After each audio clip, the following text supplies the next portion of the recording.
Storytime about how my best friend got my house raided. So a little background information, I was 16 and in 11th grade, and we're gonna call my best friend Jenna. Jenna and I have been on and off friends since elementary school. Now, the reason why we were on and off friends was because Jenna was the type of person who ended up in drama all the time. And coincidentally, anytime that I would stop being her friend, I would be in no drama. Now, there have been multiple times where I've tried to break off our friendship for good, but Jenna, of course, was the type of girl who would threaten to unalive herself whenever things didn't go her way. And I low-key have a savior complex. Also, I literally lived right across the street from her. So it was very hard to cut this friendship off. Well, anyways, fast forward, so her and I are friends, which also wasn't good because she was a very bad influence on me. For example, I didn't have a driver's license, but I had a car. So of course I would go pick her up and her and I would together, aka do bad things. Well, the one night I let her drive and she ended up going to my ex-boyfriend's house.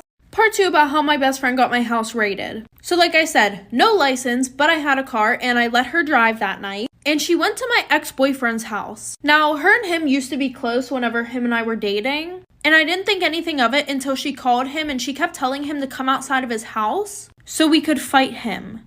And I'm telling her to stop, but she just keeps laughing the whole time and she always does it like this. And I was tired of being pulled in like this because then I got named the psycho stalker girl. So then I find out that after she went home that night, she texted my ex with this whole elaborate story about how I was the one who made her drive to his house. So fast forward, her and I got into it at school because I told a counselor that she was threatening to unalive herself because I was really worried for her. But then she starts posting stuff about my mental health on social media, saying things like, oh, she has zebra stripe arms. And I fought her after that. Because the only reason why I told our counselor is because I gave a shit about her mental health, like for part 3. Part 3 about how my best friend got my house raided. So like I said, she posted stuff online about my mental health, and then her and I, we ended up fighting at school, and her mom decided to press charges. But then I ended up showing the cops everything that she had said to me online and all the bullying that she was doing, and how she would literally blackmail me into being friends with her. And this made Jenna and Jenna's mom super unhappy, so they ended up filing a false report about me to the police, saying that I have illegal stuff in my house, and I do this, and I do that, and I plan on unaliving my mom. Like, what the fuck?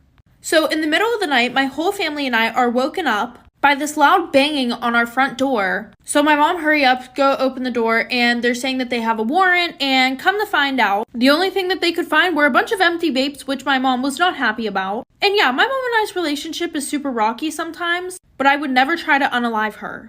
Storytime of the worst female I met a few nights ago. Literally ruined my own surprise party. If you saw my last Get Ready With Me video, I was getting ready to go out in the city with some friends to celebrate the release of my new clothing line. Me and Jake went to one of my best friend's apartments. She actually threw me a surprise party. On her TV, she had a slideshow of all of my pictures from the website because I am the model. It was so beyond sweet. I thought that nothing could ruin it, and it's gonna be the best night of my entire life. I think I jinxed myself. One of my really good friends brought her one friend from out of state. We're gonna refer to her as Emma. So Emma makes her way over to introduce herself, and immediately her eyes go directly to Jake, and she introduces herself to him first. And then she's like, oh, you're Meggie, I believe. And I'm like, yeah, hi, nice to meet you. It wasn't nice to meet her. You know, it was a pregame, so we were listening to music, talking, drinking champagne. Then Emma tells us how she is an influencer on Instagram, and I was like, oh my god, like that's perfect. Do you think maybe we can like partner up? I can give you a few stuff from Raven's Nest and like you can promote them on your page. And she was like, oh, that's so sweet, you know, maybe in the future, but like I don't really work with small brands. And I was like, oh, okay. I mean,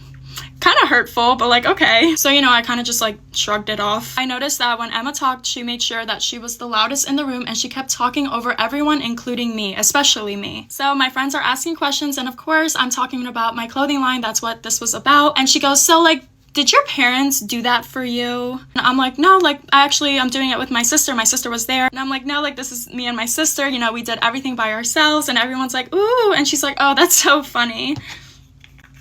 So I was getting really weird energy at this point, obviously. At this point, we all, you know, had a few drinks in us. And we're all looking at the slideshow, you know, it's pictures of me. And then Emma goes, oh my god, Jake, you let her wear stuff like that? Keep in mind, she never referred to me as my name. Like she just talked to me. She didn't refer to me as Maggie. But when it came to Jake, she always referred to him by his name. For example, Jake went to go get me a glass of champagne. And she goes, Jake, can you fill up my cup too?